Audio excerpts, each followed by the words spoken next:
മന്നം സ്മൃതി മണ്ഡപം ഉദ്ഘാടന ചടങ്ങിൽ സുകുമാരൻ നായർക്കെതിരെ വിമർശനവുമായി ഉപരാഷ്ട്രപതിയും സുരേഷ് ഗോപിയും.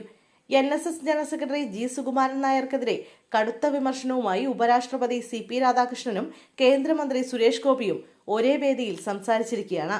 മന്നം സ്മൃതി മണ്ഡപത്തിന്റെ ഉദ്ഘാടന ചടങ്ങിലാണ് ഇരുവരും സമുദായ നേതാവിനെതിരെ കടുത്ത വിമർശനം നടത്തിയിരിക്കുന്നത്. അതുകൊണ്ട് തന്നെ BJPയുടെ നേതൃത്വത്തിൽ മൗന അനുവാദവും NSS വിമതചേരിയുടെ പിന്തുണയും ഈ പ്രസ്താവനകൾക്ക് പിന്നിലുണ്ടെന്ന് ചിന്തിക്കേണ്ടിയിരിക്കുന്നു.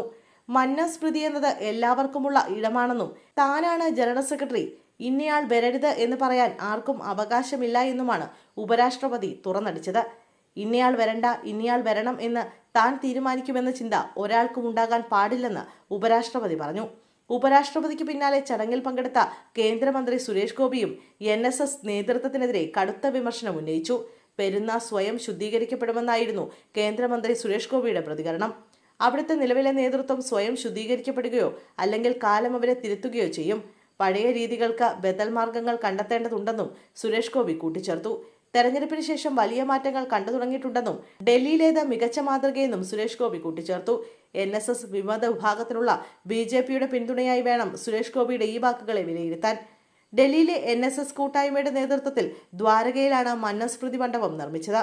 ഈ സ്മൃതി മണ്ഡപത്തിന്റെ ഉദ്ഘാടനം നിർവഹിച്ച് സംസാരിക്കവെയാണ് NSS general secretary G Sukumaran നായർക്കെതിരെ ഉപരാഷ്ട്രപതി CP രാധാകൃഷ്ണനും കേന്ദ്രമന്ത്രി സുരേഷ് ഗോപിയും രംഗത്തെത്തിയത്. സുകുമാരൻ നായരുടെ പേരെടുത്ത് പറയാതെയാണ് ഇരുവരും വിമർശനം ഉന്നയിച്ചത്. എന്നാൽ ഉയർന്നു വന്ന ഈ കടുത്ത വിമർശനങ്ങളോട് NSS general secretary G Sukumaran Nair ഇതുവരെ പ്രതികരിച്ചിട്ടില്ല. പെരുന്ന മന്നം സമാധിയിൽ പുഷ്പാർച്ചന നടത്താൻ അനുവദിക്കാതിരുന്ന സുകുമാരൻ നായരുടെ നടപടിയാണ് ഉപരാഷ്ട്രപതി വിമർശിച്ചത്. ഇക്കഴിഞ്ഞ ഫെബ്രുവരിയിൽ ചങ്ങനാശ്ശേരിയിലെത്തിയ ഉപരാഷ്ട്രപതി CP രാധാകൃഷ്ണന് പെരുന്നയിലെ മന്നം സമാധിയിൽ പുഷ്പാർച്ചന നടത്തുന്നതിന് NSS നേതൃത്വം അനുമതി നൽകിയിരുന്നില്ല. ഉപരാഷ്ട്രപതിയുടെ സുരക്ഷാ ക്രമീകരണങ്ങൾ സമാധിയിൽ ബുദ്ധിമുട്ടുണ്ടാക്കുമെന്ന് ചൂണ്ടിക്കാട്ടിയായിരുന്നു അന്ന് അനുമതി നിഷേധിച്ചത്. മുമ്പ് പെരുന്നയിലെ മന്നം സമാധിയിൽ തനിക്കും പുഷ്പാർച്ചന നിഷേധിച്ചെന്ന് പരാതിപ്പെട്ട പശ്ചിമബംഗാൾ മുൻ ഗവർണർ CV ആനന്ദബോസും ചടങ്ങിൽ പങ്കെടുത്തിരുന്നു. ആനന്ദബോസിന്റെ പ്രത്യേക നിർദ്ദേശപ്രകാരമാണ് ഇപ്പോൾ ഡൽഹിയിൽ മന്നം സ്മൃതി മണ്ഡപം നിർമ്മിച്ചിരിക്കുന്നത്.